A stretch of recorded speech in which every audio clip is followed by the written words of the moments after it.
So, hi, I'm back again with another video about our electric car, the 2015 Nissan Leaf.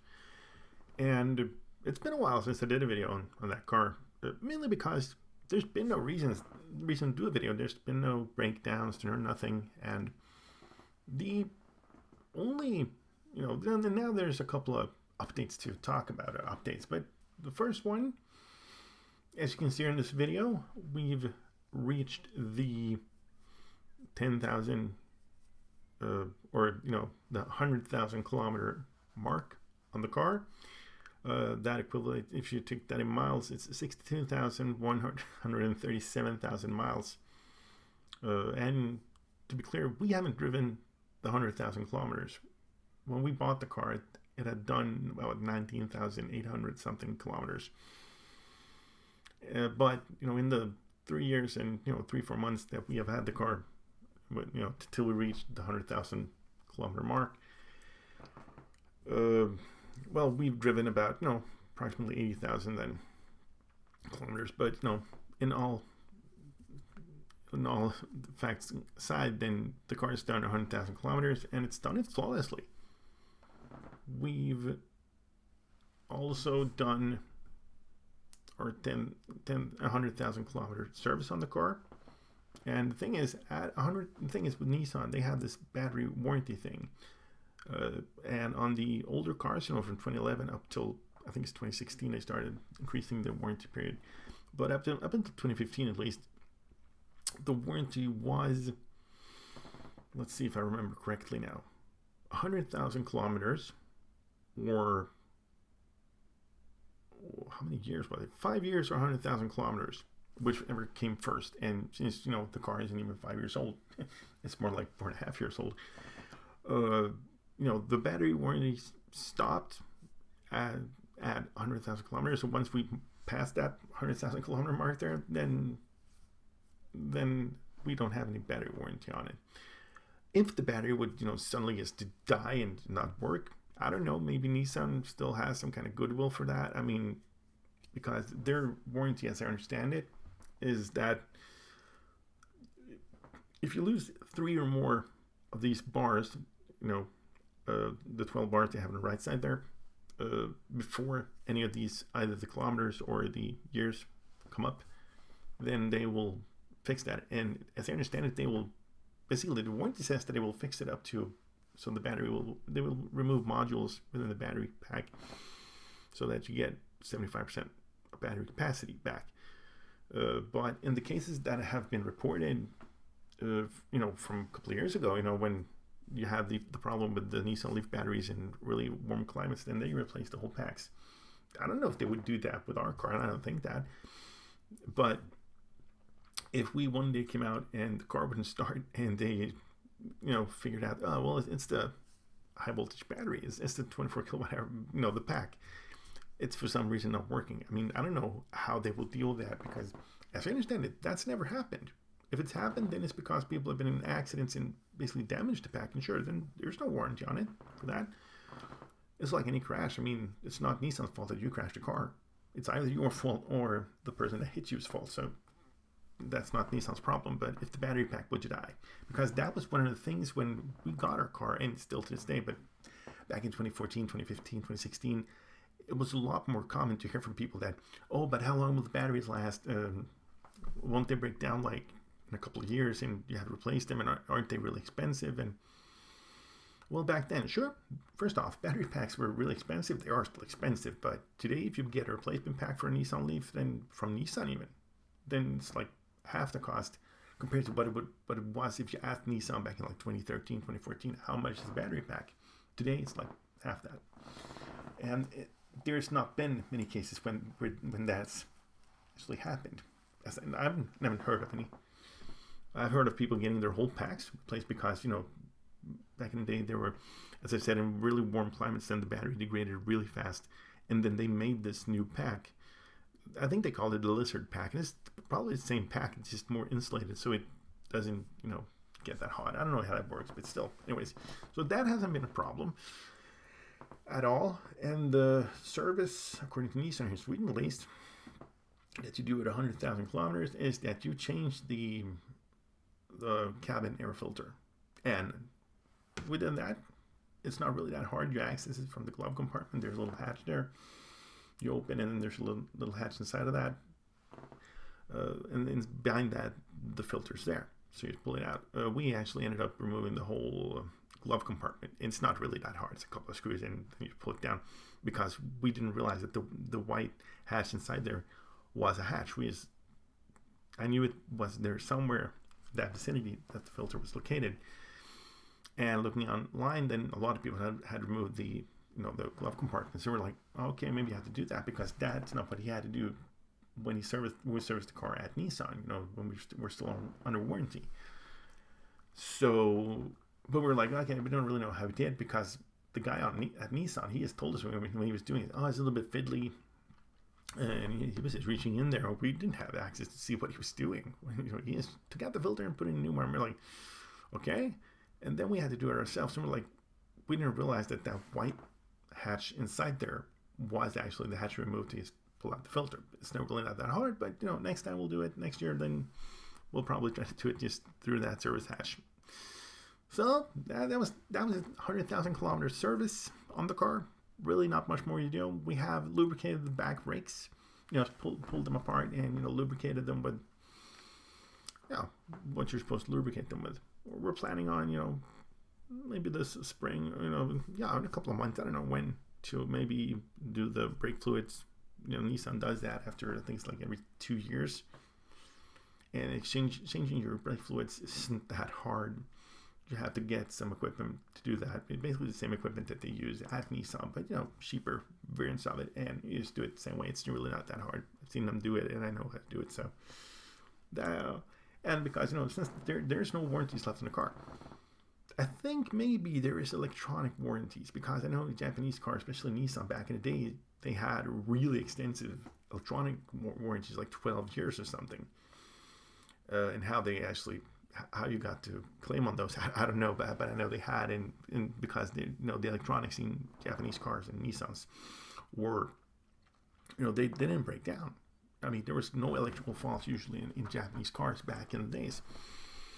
And I don't know really the most common thing that I know, and that happened to my mom's, I think it was a 92 Primera or something, from Nissan, is that one of the motors for the central locking broke down. And that's wear and tear. That doesn't go under warranty. As the thing with warranties, there's a lot of things that they say, you have warranty, this and that. But most things that break down or just don't work on a car usually goes down to wear and tear. So you end up, there's no claim that you can make on it. And we also, I'm going to show you another clip now. And if you're squeamish, don't like animals getting hurt, then, look away. This is, as you can see, this is us hitting it's a rabbit. As you can see in the dash cam footage here, the car is going at 70 kilometers an hour exactly when I hit the rabbit. And that's equivalent to 43 miles an hour. There was no damage to the car. Well, the rabbit was dead on impact, because we stopped and we backed up and went out to see what happened, because I knew it was a rabbit, because I saw the rabbit. As you can see in the footage here, the rabbit first goes to the right, and then I think he sees the barrier there, and he's like, oh damn, and he turns around to go the other way. And if you look at the footage, there's a barrier on the other side. So I don't know if he would have ended up, if we wouldn't have hit him there, maybe he would have just ping-ponged around between those. I don't know. But because I saw the rabbit, and I saw him off to the right side, and I'm like, he saw me, and he's going off the road. And that's why I don't brake, because what I see is a rabbit sitting in the road. He just walks away to the right. I was like, he's going away. But then I see the rabbit coming back, and then it's too late. You can hear me. In the video I'm saying, fuck, and then it's just, oh crap, and I just hit him. And you just get a loud bang in the car. It's not really that dramatic. It sounds like if you hit one of these, there's certain kinds of things that they put on the road to take down your speed. Not necessarily the bigger bumps, but the little bit harsher ones that can be very thin and whatnot. Well, hitting one of those at if you do it like at 40, 45 kilometers an hour, then, like 25, 30 miles an hour, then basically the same sound. Nothing really happened. And as I said, we checked on the rabbit and it was dead. I mean, all his guts were split out on the road. A little puddle, and he had a broken leg. You can see the leg is sticking out, and it was decently messy. But of course, if you hit something at 70 kilometers an hour, that weighs about 1.5 tons, and it goes straight under the wheel, because he went straight on the driver's side wheel, front wheel, and then I don't think he actually went on the back wheel, but I don't know. Still, he was dead, and that's about it. That happened, and I mean that happens. I'm guessing a lot of countries in the world, most countries have some kind of animal life that interferes with roads. We drive cars on the road. Here in Sweden, we have mostly moose, and we have some reindeers up. And this footage is actually from pretty high up in Sweden. We were out checking out. They had installed like 4 or 5 new, quick chargers up along a route, and we were like, oh, let's go and try them out, because they were actually free. And I don't know how long they're going to be free, but they were free. So we're like, let's go and check them out, because the thing with Nissan cars, I don't know if there's newer models too, but if you plug into a charger, then it will recognize the charger and store it in the in the car's computer system as a charge point on the GPS map, and it will give it a name. Usually the street that's located on, and so that's just usually, I've done that a couple of times before when chargers were free around here. You just drive there. I mean, you eventually end up using them because you had to, but a lot of times when you installed them, you just went there, tried them out, so the car was aware of the charger, if you're planning journeys later on. And then they also, I think because the car is sending information to Nissan, because that's what when you start the car and you have to press an OK or no button in the beginning to get to the infotainment system of the car. That is basically, you're giving Nissan the permission to use information gathered from within the car and sending it to Nissan. And as I understand it, that includes also the charging points, because it's a lot of times I've gone to a charger, there's been no icon on the GPS map that there's a charger there. I'll charge there, and the car will tell me stored this in this place as a charging location. And then a couple of months later, maybe a year later, you'll go there and there'll be 2 chargers there on the map. There'll be 2 quick chargers, because one of them is the one that you added when you came the first time, and the second is Nissan sending out new charge points to the GPS system in the car. And it doubles up, because mine will usually be called the street name, and Nissan's will, if you're lucky, then it will have the correct name of the charging network and maybe a support number if you go into the charge point. So I don't know, Nissan doesn't want to remove the charge points. There are duplicates that are the less informative ones, so you end up having a shit ton of duplicates in the car, and it's already there. But still, it works. So we used to check out chargers and, hit that rabbit, and that was it. So we've done 100,000 kilometers now, 62,137 miles, a little bit more now. And the car is running as good as ever. It's going to need a set of new winter tires, this winter. And we haven't decided yet what to get. We're probably going to get studless tires though, but get really good studless tires like Nokia and Nokia Haka tires. Those are, Nokia knows what they're doing when it comes to winter tires. So yeah. And then next summer we're gonna have to buy new summer tires too. And I mean, that's the only wear and tear really on the car. Otherwise, fixing the brakes, and that's also a common problem on ICE cars, because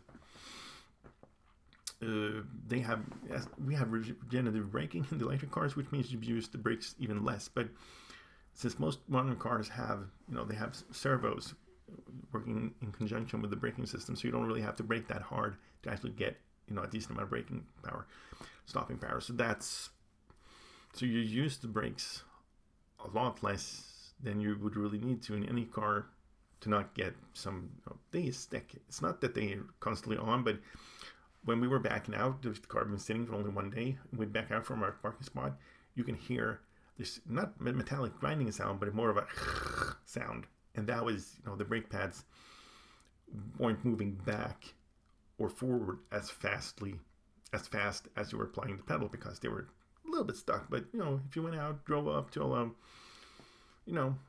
30, 40 miles an hour, 50, 60 kilometers an hour, and put the car in neutral and just applied the brakes decently hard, then that would go away. So that wasn't really a problem, but we were like, maybe we just need to lubricate them, because that's usually what you do on any car. Usually a lot of brands will do that at every service every year, because it's such a common problem due to how brakes are designed on modern cars. And if you have an electric car with regenerative braking, which all electric cars have, then that problem will just increase, because you're using the brakes even less. And if you have a car like, with a really heavy regenerative braking, like the Nissan Leaf that we have in the B mode, which is most aggressive regen mode, it's really not that hard, but you can definitely learn to drive basically with one pedal, and then occasionally applying the brakes. And mostly when you're going to have to stop totally, like at a red light or something, then that's when you're applying the brakes. But that's not even close to the amount of braking you need to not get some friction there. But that's it. And I'll get back to you in the next video. And if you have any questions about how the car's performed, or basically if I forgot something that you're curious about, what happens with an electric car that's soon to be 5 years old, that's gone 100,000 kilometers, feel free to post a comment and I'll try to answer it. And maybe if there's a decent amount of questions, I'll post a video with the questions too. So, but bye for now then. Bye.